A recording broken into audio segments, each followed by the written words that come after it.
Hi, I'm TJ Walker, and this is a video that's exclusive to the Book Marketing Buzz blog.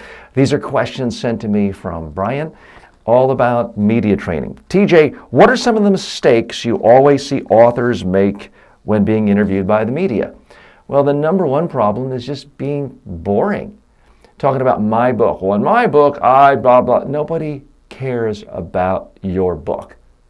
Okay, if you're J.K. Rowling, maybe they do because they have so much invested in your characters. But for most authors, certainly 99.9% of nonfiction writers, you need to get quickly to the ideas you have. They're going to help people's lives, their careers, their businesses, their personal lives. You've got to get quickly to the ideas that are going to be useful to them.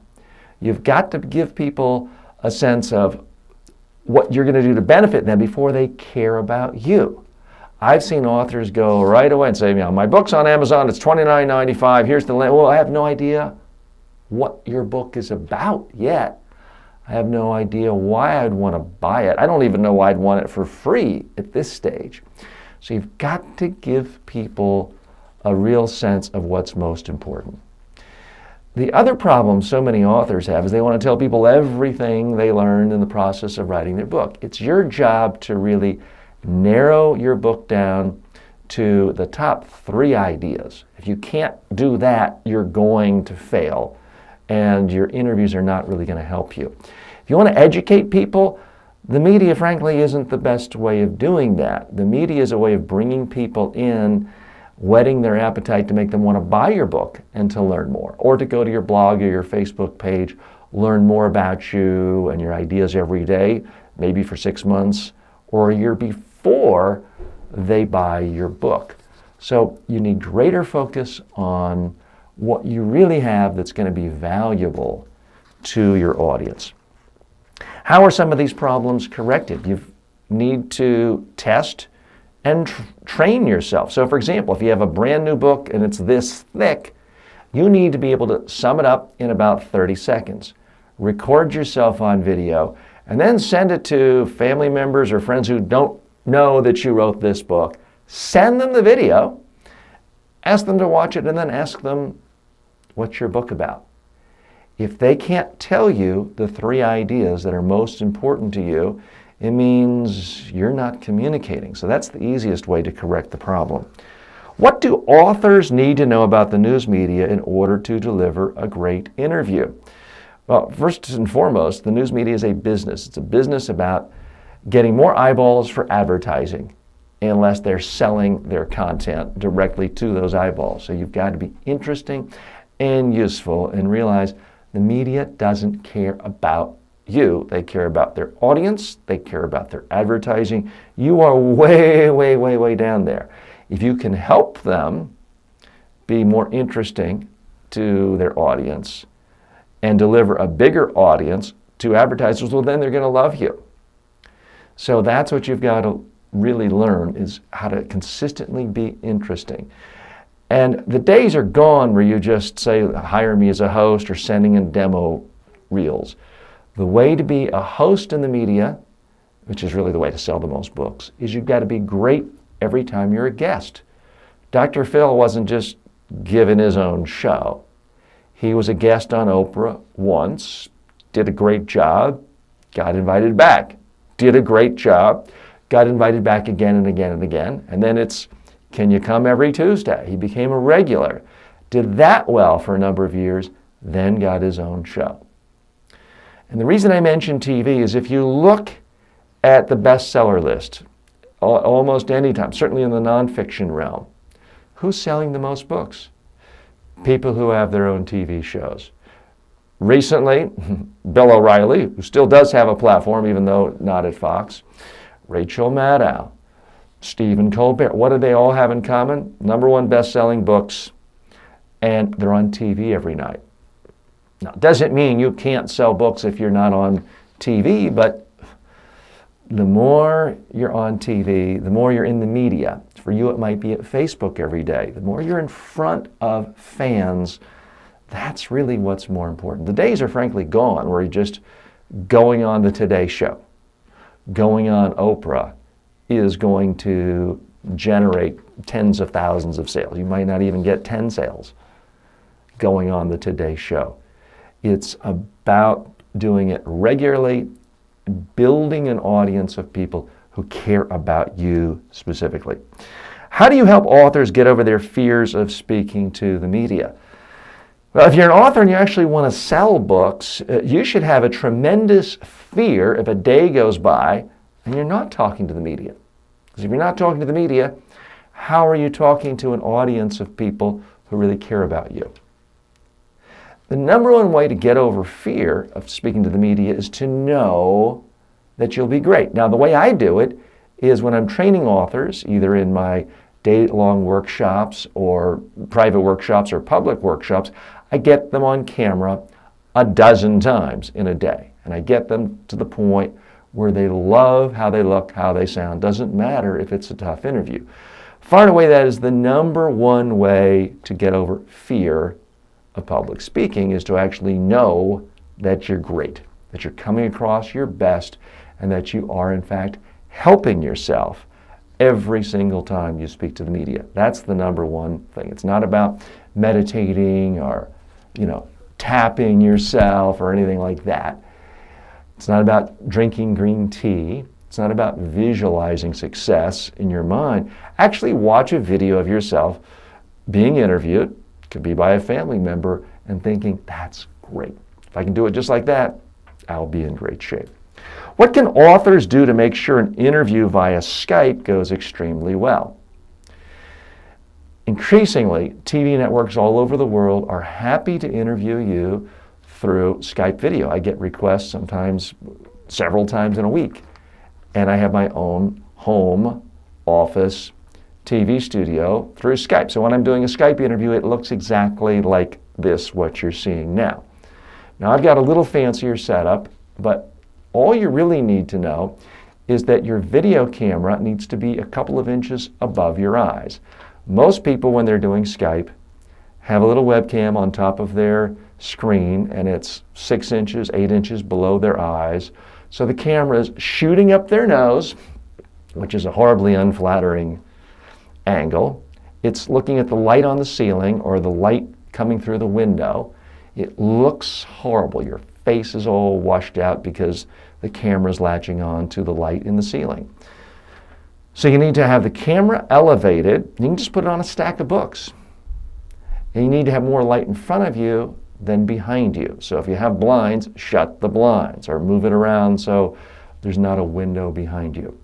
So that's the second issue. You need more light in front of you, not behind you. The third issue, spend $15 and get a lav microphone. You can get one on Amazon. I'm not selling any brand. But get a lav microphone, plug it into your computer, and your audio will sound much, much better. You do those three things and your Skype interviews will go much better.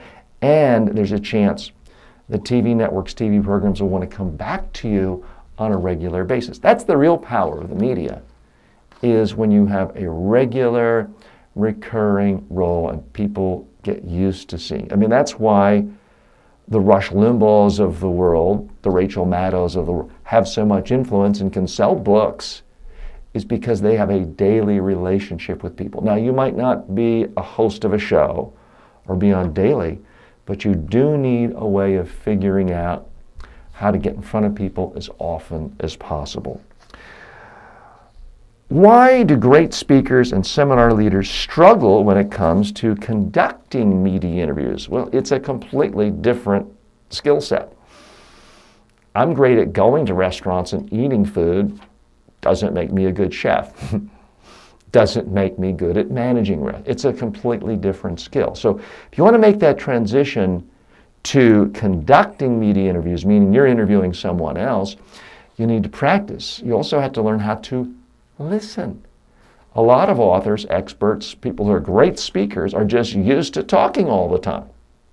So if you want to actually conduct an interview and ask the questions, you need to get used to listening and reacting to people in real time and not just going into things with an agenda.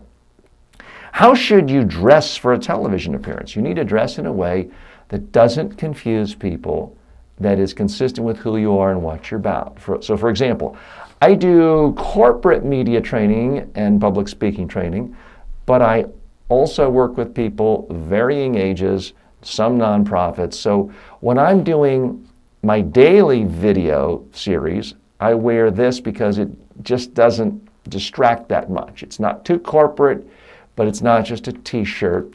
It's solid. And it's not quite black. It has a lot of white in there. So it doesn't come across as solid black.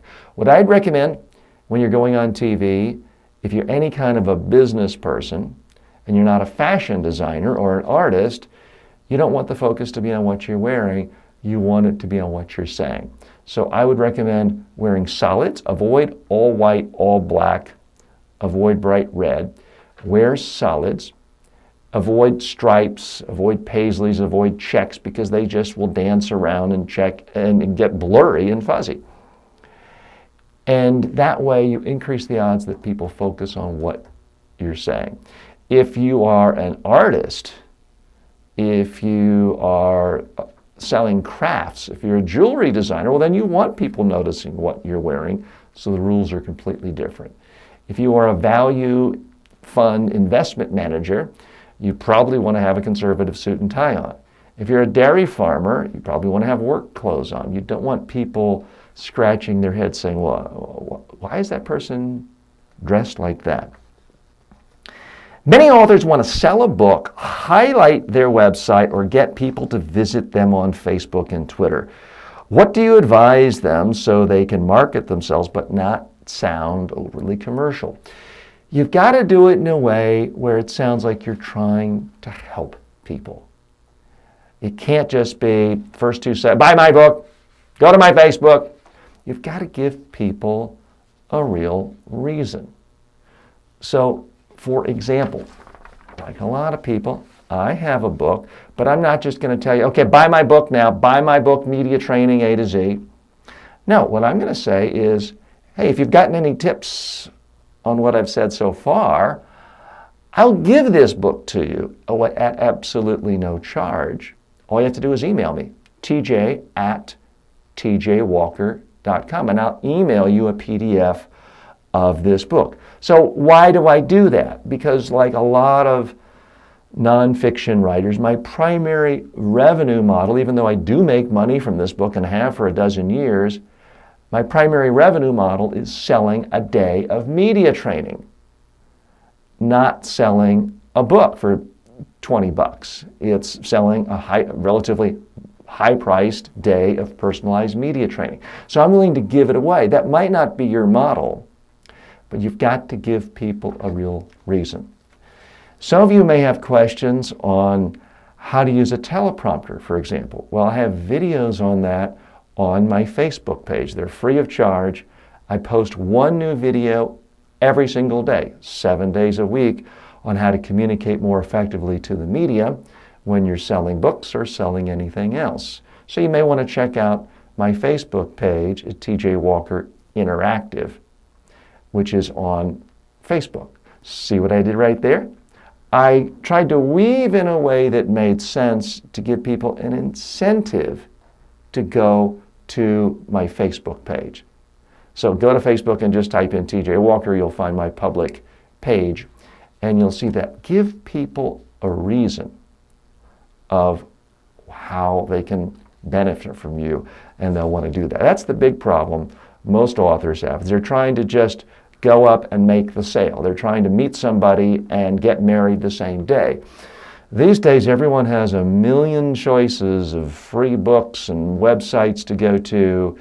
We are bombarded. You've got to give people a real incentive to want to spend more time with you. Their time is valuable, and you've got to give them a real reason. One way you can do it is, rather than waiting for NBC to call, is just start reaching out to people on a regular basis. I frankly am mystified that the vast majority of my competitors don't produce new videos on a regular basis so they can share that with their customers, clients, and the community of people who care about their industry. So I do it 7 days a week. By the way, if you want more tips on how to do that and how to do it quickly and efficiently, you may want to check out some of the videos on my YouTube channel. Just go to YouTube, it's TJ Walker, or you can type in media training. You'll find my videos are the first ones that show up. And check out some of the playlists. Again, see what I did there? I tried in a natural way to talk about something of interest to the audience, and then I gave you the incentive to go there. And I didn't ask you for any money yet. I didn't make you say you've got to make this quick sale right now. How do you lead verbose authors to synthesize their message into sound bites? I teach people a very specific process for turning any message into a soundbite. A soundbite has one of 10 speech elements in it. It either has an analogy, bold action words, a cliche, emotion, absolutes. It's very, very specific. I've got a whole chapter in, again, I'm not selling, I'm going to give you this book, Media Training A to Z, that tells you exactly how to create sound bites. Part of what I do is I just go back to every interview they've ever done and I show them exactly what's getting quoted.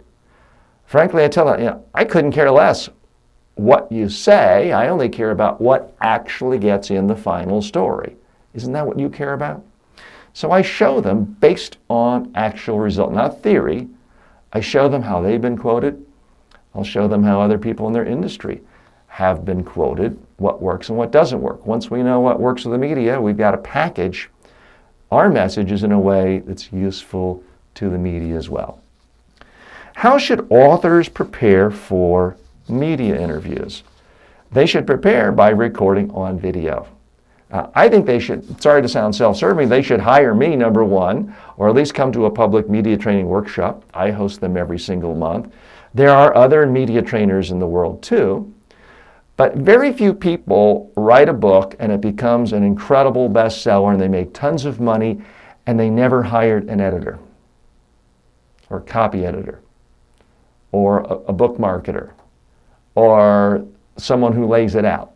People don't trust themselves to get it right the first draft, so they hire specialists.